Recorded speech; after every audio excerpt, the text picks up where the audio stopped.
அன்பு நெஞ்சங்களை, பிப்ரவரி மாதம் 8ஆம் நாள் உலக திருமண நாளை கொண்டாடுகிறோம். திருமண வாழ்வுக்கு அடிப்படையாக இருப்பது அன்புதான். இதனால்தான் குடும்ப வாழ்வின் புகழும் பெருமையும் அன்போடு நல்வழியில் செல்வதாகும். அன்பும் அறனும் உடைத்தாயின் இல்வாழ்க்கை பண்பும் பயனும் அது என்கிறார் திருவள்ளுவர். திருமண நாள். திருமணம் என்பது அடிப்படையில் மனிதத்தை உருவாக்குகிறது, மனிதத்தை அன்பில் ஆழப்படுத்துகிறது. அதோடு மனிதத்தை ஒரு கடப்பு நிலைக்கு டிரான்செண்டன்ஸ் அழைத்து செல்கிறது. அக்கடப்பு நிலை பயணம் திருமண தம்பதியரின் ஒவ்வொரு நாள் உடனிருப்பில் பொதிந்துள்ளது. எனவே தான் திருமணத்தை நாம் ஓர் உடனிருப்பு என்று அழைக்கிறோம். உடனிருப்பில் உருவாகும் அன்புறவில் ஒன்றிப்பு உருவாகிறது. அந்த ஒன்றிப்பில் படைக்கும் இறைவனோடு ஒன்றுபட கலந்து மணமக்கள் ஒரு குடும்பத்தை உருவாக்குகிறார்கள், ஓர் இல்லறத்தை உருவாக்குகிறார்கள். திருமணத்தின் மாண்பும் குடும்ப வாழ்வும். திருமணத்தின் மாண்பு. திரு என்றால் 1 மேன்மையான சிறப்பு அம்சம், 2 இறைவனோடு தொடர்புடைய, அதாவது திருக்கோயில், திருவடி, அல்லது 3 மங்களகரமான சொற்களுக்கு முன் இடப்படும் அடை. உதாரணமாக திருமணம், திருமாங்கல்யம். மனம் என்றால் மனம் வீசுதல், எமிட் ஃப்ரேக்ரன்ஸ், ஸ்மெல் ஸ்வீட் என்கிறோம்.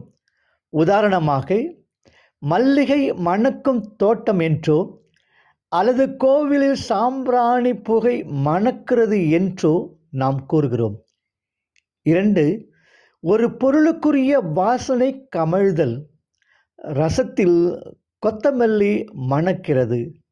3 மணந்தால் அவனையே அல்லது அவளையே மணப்பது என்ற முடிவுக்கு வருதல் என்ற பலவித அர்த்தங்களும் இந்த சொல்லுக்கு உண்டு. எனவே 2 மனங்கள் இணையும் இவ்வாழ்வில் இறை பிரசன்னம் எங்கும் எதிலும் மணக்க வேண்டும். எனவே தான் இம்மனத்தை திருமணம் என்று அழைக்கிறோம். இவ்வாறு இறைவனுக்கும் திருமணத்திற்கும் நெருங்கிய தொடர்பு இருக்கிறது. என்ன தொடர்பு அது?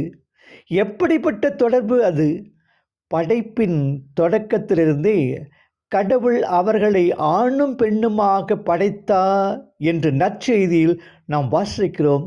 மார்க்கு 10:6. இயேசு வாழ்ந்த காலத்தில் திருமண வாழ்வில் ஒரு கலாச்சார சீரழிவு ஏற்பட்டிருப்பதை உணர்ந்து இயேசு ஒரு மாற்று கலாச்சாரம் படைக்கிறார். அவருடைய பதிலில் படைப்பின் தொடக்கத்திலேயே கடவுள் என்ன சொல்லுகிறார்? தொடக்கத்திலேயே என்றால் நாமும் அது எப்படிப்பட்ட தொடக்கம் என்பதை அறிய வேண்டும். கடவுள் தம் உருவில் மானிடரை படைத்த கடவுளின் உருவிலேயே அவர்களை படைத்தார். ஆணும் பெண்ணுமாக அவர்களை படைத்தார். தொடக்க நூல் 1:27. கடவுள் அவர்களுக்கு ஆசி வழங்கி பலுகி பெருகி மண்ணுலகை நிரப்புங்கள், அதை உங்கள் ஆற்றலுக்கு உட்படுத்துங்கள், கடல் மீன்கள், வானத்து பறவைகள், நிலத்தில் ஊர்ந்து உயிர் வாழ்வன அனைத்தையும் ஆளுங்கள் என்றார். தொடக்க நூல் 1:28.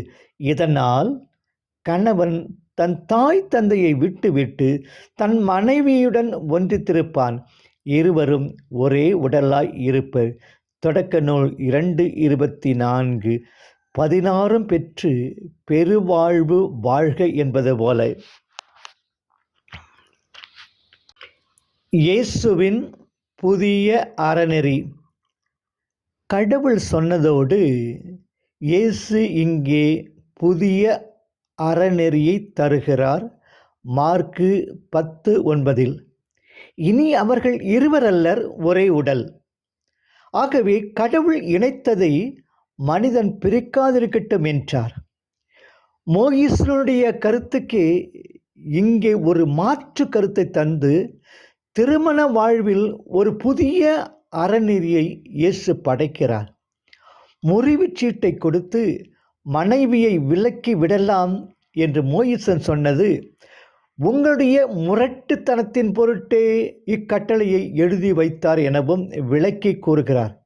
இவ்வாறு தனது சாயலாக படைத்தது பல்கி பெருக ஆசீர் வழங்கியது இருவரும் ஓருடலாக ஒருங்கிணைந்து வாழ வேண்டும் என்பது தாய் தந்தையை விட்டுவிட்டு தன் மனைவியோடு ஒன்றித்திருப்பது கடவுளே இவர்களை இணைத்திருப்பதால் மனிதன் பிரிக்காதிருக்க வேண்டும் என்பது இவை அனைத்தும் இறைவனுக்கும் திருமணத்திற்கும் உள்ள நெருங்கிய உறவை நமக்கு விளக்கி திருமணத்தின் மாண்பை நமக்கு எடுத்துச் சொல்லுகின்றன.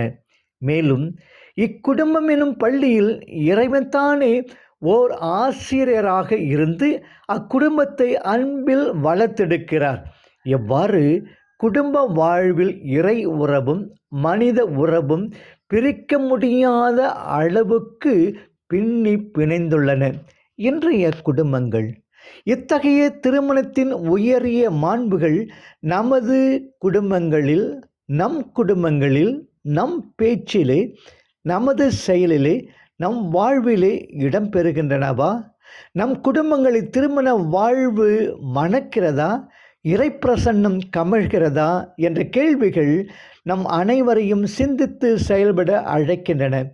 குடும்பம் என்பது கணவனும் மனைவியும் தம் குழந்தைகளோடும் மேலும் பெற்றோர் மற்றும் நெருங்கிய உறவினரோடும் கூடி வாழும் ஒரு சமூக அமைப்பு. வாழ்வு என்றால் உயிருடன் இருந்து இயங்கும் நிலை. எனவே குடும்ப வாழ்வு என்றால் குடும்பம் உயிருடன் இயங்குகிறது என்பதாகும்.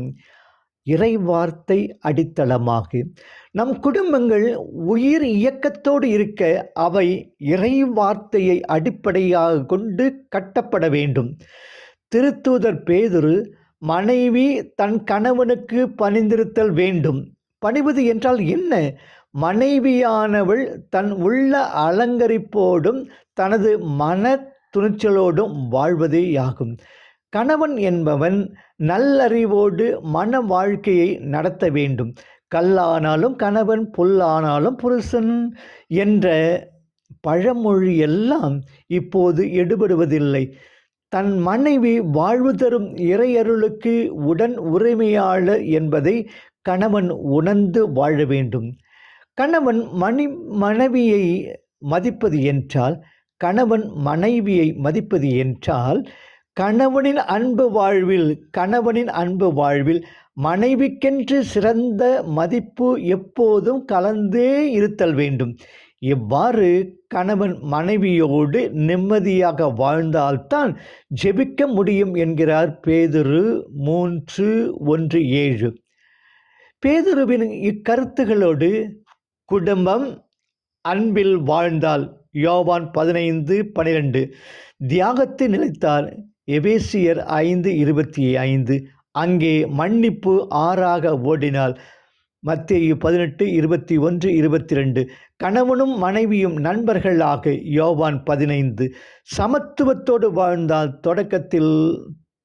தொடக்க நூல் 1:27, ஒருவரை ஒருவர் பாராட்டினால், ஒருவருக்கு நன்றி சொல்லி வாழ்ந்தால், கூடி ஜெபித்தால், இறைவன் தந்த மக்களை பொறுப்புடன் வளர்த்தால், அதுவும் நற்செய்தியின் மதிப்பீடுகளில் வளர்த்தால், அவர்களுக்கு தேவையான கல்வியை தந்தால் எபேசியர் 6:1-2 நமது குடும்பங்களும் இறைவன் வாழும் கோவில்களை.